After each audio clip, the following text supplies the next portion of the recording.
Vamos lá, pessoal. Estamos discutindo aqui a interpretação do Chang sobre as políticas de desenvolvimento em perspectiva histórica.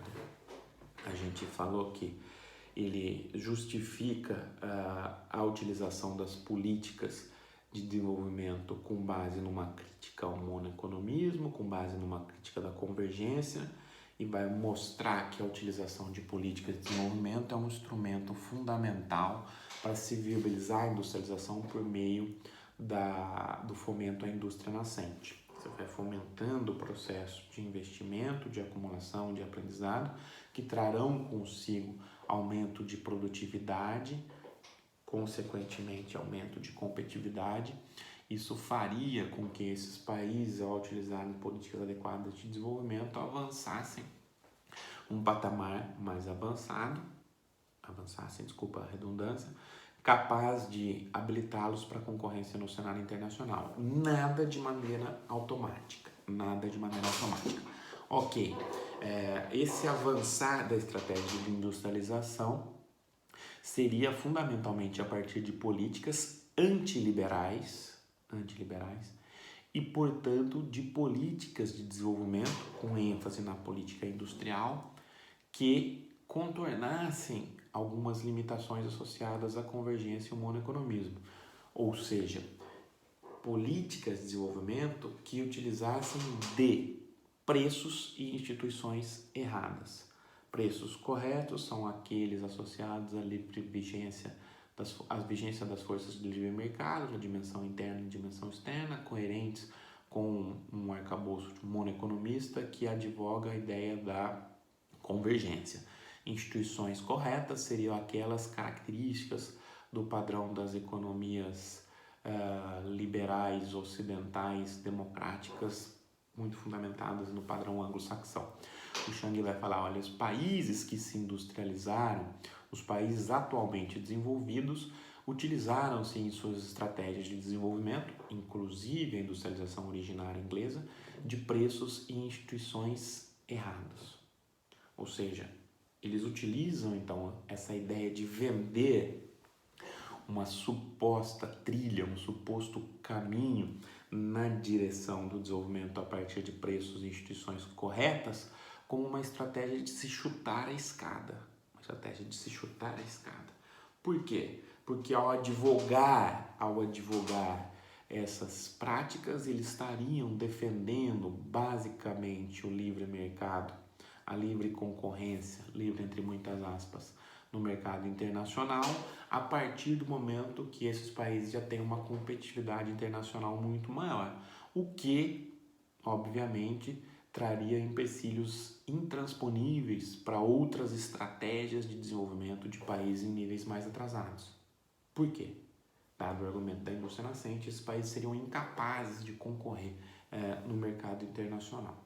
O Chang está lá bebendo no lixo, como a gente diz. Ok, então a ideia de preços e instituições corretas é um instrumento de dominação econômica, social, política e intelectual, fundamentalmente, no sentido de se inviabilizar estratégias de desenvolvimento de outros países. Isso, na leitura do Chang, é muito fácil de ser visualizado a partir de estratégias históricas, das leituras históricas desses processos de desenvolvimento. Ok, qual é o primeiro bloco dessa interpretação histórica? Chang vai olhar lá para o caso da Inglaterra, vai mostrar o conjunto de medidas que viabilizaram a estratégia de desenvolvimento previamente à Revolução Industrial Originária. Depois, segundo bloco, olhar como a partir da consolidação da Revolução Industrial Originária você tenta barrar o avanço de outros países. E o terceiro bloco, como os países que conseguem contornar essas medidas, esse bloqueio, essa estratégia de se chutar a escada da Inglaterra, como esses países o fazem e depois como eles reagem.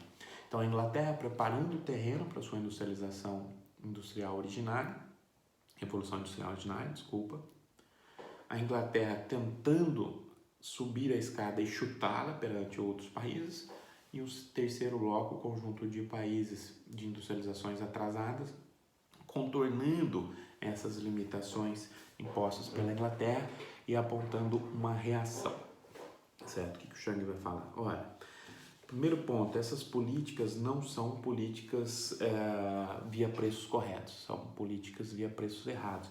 A ideia é distorcer os preços relativos para criar rendas em setores e atividades que se quer fomentar.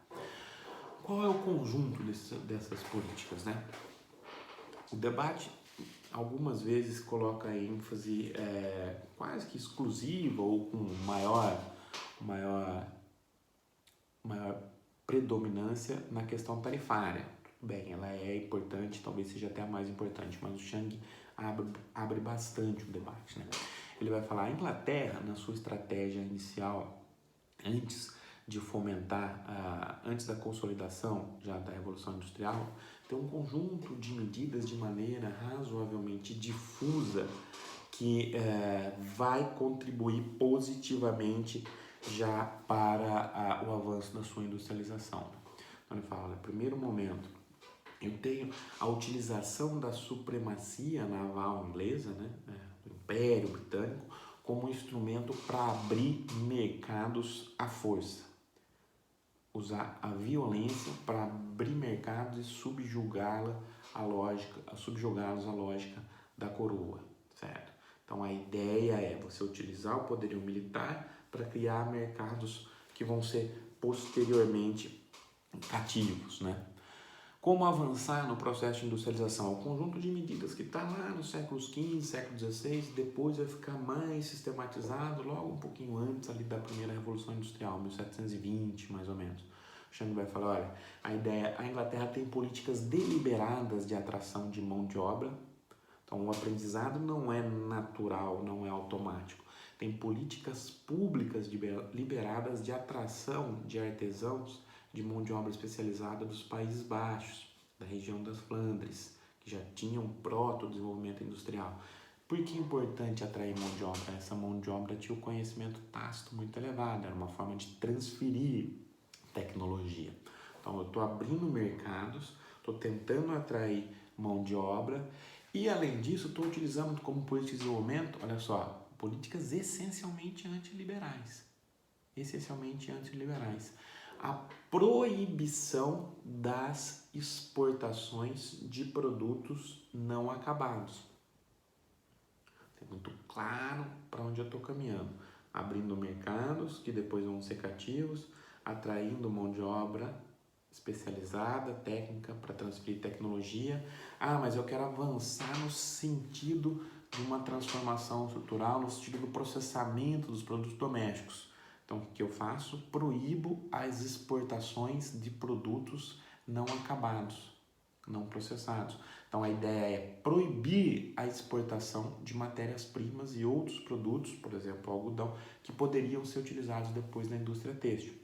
Olha só, eu intervenho no mercado de maneira muito forte, de maneira direta, para contornar a criação de rendas num determinado setor, exportador, por exemplo, de forma a criar rendas relativas importantes na industrialização. Então, ao mesmo tempo que eu proíbo, eu também crio incentivos, por outro lado, para importação de insumos, para quaisquer tipos de insumos necessários para a industrialização.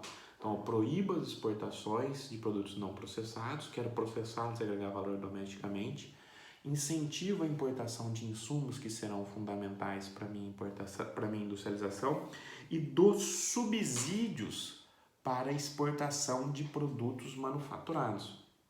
Olha só, em 5 minutos aqui, quantas políticas muito condenadas atualmente, desde os anos, pelo menos desde os anos 70, 80, pelos organismos multilaterais. Ou seja, um conjunto de políticas que distorcem preços relativos e que são políticas que levam a preços errados, que levariam. Mas essa foi uma política deliberada inglesa de fundamentar, de viabilizar a sua industrialização. Ok, feito tudo isso, como a Inglaterra avança ainda mais? Aí a gente chega no protecionismo. Estou consolidando a minha industrialização e, para protegê-la, desincentivo as exportações de produtos não manufaturados. incentivo à imigração, incentivo à espionagem, incentivo por meio de missões industriais e transferência de tecnologia, incentivo à importação de insumos, subsidio a exportação de produtos, abro mercados cativos e protejo o meu mercado. Protejo o meu mercado. Utilizo elevadas tarifas de importação.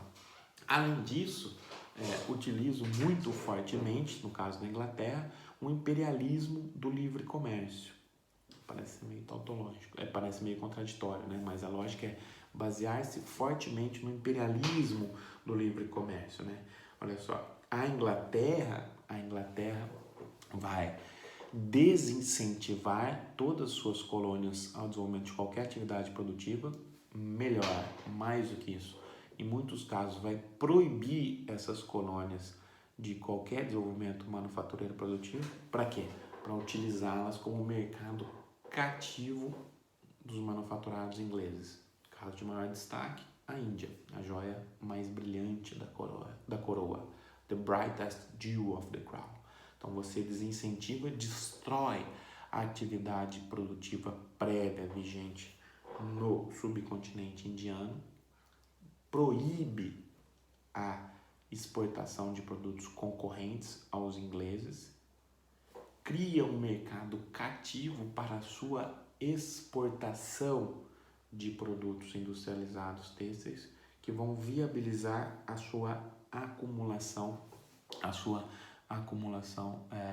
num período de consolidação da Revolução Industrial. Então a gente sistematiza um conjunto de medidas, de políticas de desenvolvimento que distorcem preços relativos, que não são políticas baseadas na ideia do monoeconomismo, que viabilizam esse processo de revolução industrial inglesa. Esse é o primeiro bloco.